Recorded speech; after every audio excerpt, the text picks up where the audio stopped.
Olá! Hoje a gente vai mergulhar fundo nas ideias de um livro que tem um título, olha, muito promissor: A Vida que Vale a Pena Ser Vivida. Mas já vou adiantando, essa não é uma análise comum. O nosso objetivo aqui é pegar a essência da filosofia que os autores apresentam e transformar aqueles conceitos que parecem super complexos em ferramentas práticas para o nosso dia a dia. Sabe, mesmo para quem nunca abriu um livro de filosofia na vida. E a gente já começa assim, com um soco no estômago. O livro abre com esse aviso, quebrando qualquer expectativa de que ele seja mais um guia de autoajuda. Imagina só, a gente pega um livro com esse título, esperando um mapa do tesouro para a felicidade, e a primeira coisa que ele diz é: olha, não tem resposta aqui não. E isso é simplesmente genial, porque força a gente a mudar de postura na hora. A gente não está aqui para receber uma receita de bolo, mas sim para aprender a cozinhar. O livro avisa de cara que não vai resolver os nossos problemas, e essa honestidade é o primeiro passo para uma reflexão muito mais profunda e, no fim das contas, muito mais poderosa. E aqui está a ideia central por trás daquele aviso todo. Por que o livro se recusa a dar soluções? Porque, como os autores explicam, fórmulas prontas, sabe, aquelas dicas infalíveis para o sucesso, na verdade nos aprisionam. Elas tiram o nosso bem mais precioso, a capacidade de pensar por conta própria. A proposta aqui não é encontrar o segredo da felicidade, mas sim resgatar a nossa soberania, o nosso poder de deliberar sobre a nossa própria vida, com todos os riscos que isso envolve. É uma troca. A gente abre mão da segurança de uma resposta pronta, mas ganha a liberdade de construir o nosso próprio caminho. Essa recusa em dar respostas pode até parecer meio frustrante no começo, eu sei. Mas vamos entender agora por que essa promessa vazia da autoajuda é, na verdade, uma armadilha e por que a filosofia, mesmo sendo mais desafiadora, é infinitamente mais libertadora. Olha, o contraste aqui é fundamental. De um lado, a gente tem a indústria da autoajuda, que promete eliminar a tristeza, a dúvida, com uma fórmula mágica que serve para todo mundo. É uma ideia super sedutora, claro, mas o livro argumenta que, poxa, se isso funcionasse, a tristeza já teria sido extinta do planeta, né? Do outro lado, a gente tem a filosofia, que não quer eliminar a dúvida. Pelo contrário, ela quer nos fortalecer para lidar com ela. O objetivo não é dar uma receita, mas oferecer reflexão crítica para que cada um construa seus próprios critérios e, o mais importante, resista a todos os tiranos, sejam eles gurus, a sociedade ou a nossa própria preguiça mental, que tentam ditar como a gente deve viver.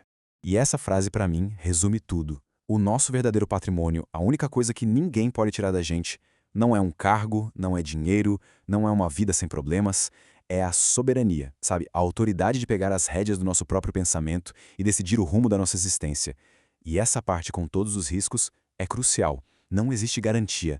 A filosofia não promete um final feliz. Ela promete a dignidade de ser o autor da própria história, mesmo que essa história tenha uns capítulos bem difíceis. Mas essa soberania, essa liberdade toda de escolha, não é leve. Ela vem com um peso. E o livro chama isso de o fardo da escolha. É aqui que a gente começa a entender por que as fórmulas prontas são tão atraentes e, ao mesmo tempo, tão inúteis para os dilemas reais da vida. Para ilustrar esse fardo, o livro conta uma história real de uma aluna de jornalismo. Imagina a cena. Ela está num evento da faculdade, o namorado ficou em casa estudando. Aí um cara super atraente chega nela e faz uma proposta bem direta, para um encontro casual ali, sem compromisso. De repente, ela se vê paralisada. E como ela mesma coloca, o dilema é cru: dar ou não dar? Não existe um manual de regras para uma situação dessas. É um daqueles momentos em que a vida se apresenta de verdade, exigindo uma decisão que vai definir quem ela é. E esse slide aqui mostra perfeitamente a armadilha. A aluna percebe que não tem saída fácil. Se ela escolher a opção A, o prazer imediato, ela sabe que vai se arrepender por ter traído a confiança de alguém que ela gosta. Mas, se ela escolher a opção B, a fidelidade, ela também pode se arrepender pensando naquela oportunidade perdida, talvez para o resto da vida. Não importa o que ela decidisse, a vida ia ter um gostinho amargo. É uma sinuca de bico.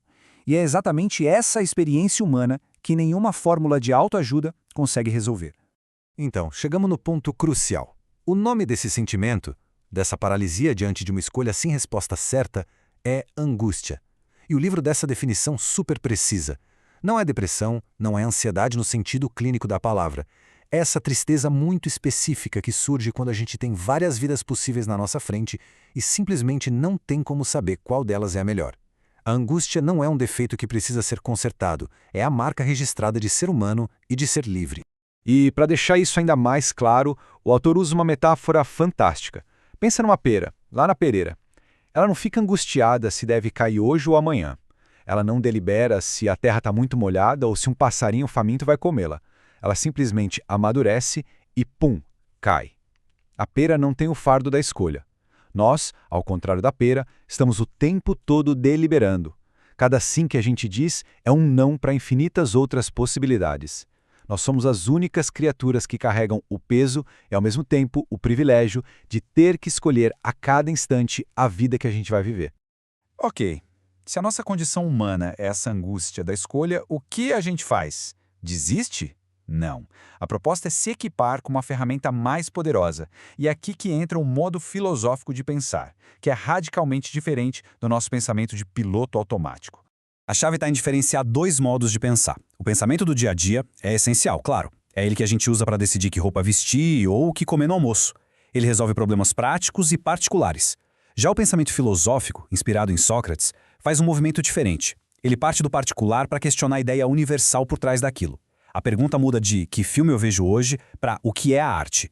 É esse salto que traz a clareza que a gente precisa para lidar com a angústia das grandes escolhas. Vamos pegar um exemplo bem prático do livro para isso ficar mais claro. Imagina alguém que tem um amigo de longa data, mas esse amigo começa a decepcionar. A pergunta imediata, aquela do pensamento do dia a dia é: será que eu devo dar um basta nessa amizade? É um problema concreto, particular, que causa dor, incerteza.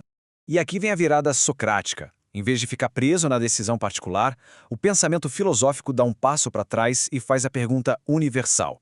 Peraí, o que eu entendo por amizade? Antes de decidir sobre aquele amigo específico, é preciso ter clareza sobre o que é a amizade em si. Essa mudança de foco é a essência do método. E aqui a gente tem o método passo a passo. Primeiro, a gente parte do problema particular, o amigo que decepcionou. Segundo, faz a pergunta universal: o que é amizade?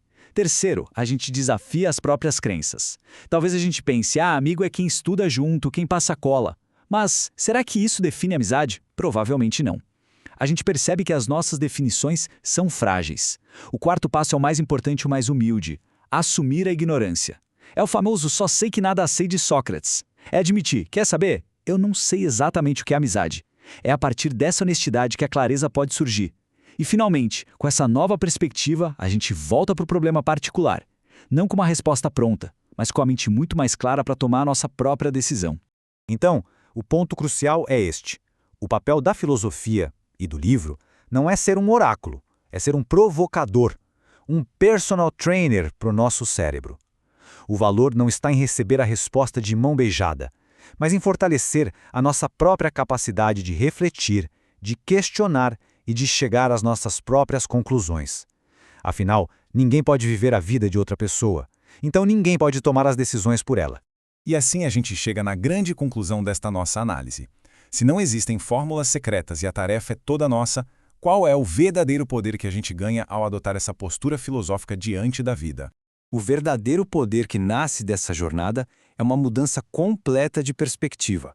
Não se trata mais de ficar procurando passivamente por respostas. Trata-se de tomar posse de forma ativa da nossa capacidade de refletir. É entender que a angústia não é uma inimiga, mas um sinal de que estamos exercendo a nossa liberdade. E, fundamentalmente, é fortalecer o músculo da deliberação para que a gente possa, com confiança, resistir a qualquer um que tente nos vender uma definição pronta de vida boa. E se tiver uma única frase para a gente levar de toda essa conversa, é esta aqui. A vida que vale a pena ser vivida não é um destino, um tesouro escondido que a gente precisa encontrar. É uma habilidade, uma capacidade. Pensa que é como tocar um instrumento ou praticar um esporte. É algo que se desenvolve com a prática, com a reflexão, com a coragem de encarar as próprias dúvidas. É um processo, não um prêmio. E para terminar, fica esta pergunta no ar. Depois de tudo isso que a gente viu, vale a pena olhar ao redor e para dentro. Quem ou o que tem tentado impor uma resposta pronta sobre o que é uma vida boa? A mídia, a família, a cultura, o mercado? A proposta do pensamento crítico não é dar uma nova resposta para substituir as antigas, é na verdade oferecer as ferramentas para a gente questionar todas elas e finalmente começar a construção da nossa própria resposta. A vida é de cada um, a deliberação também tem que ser.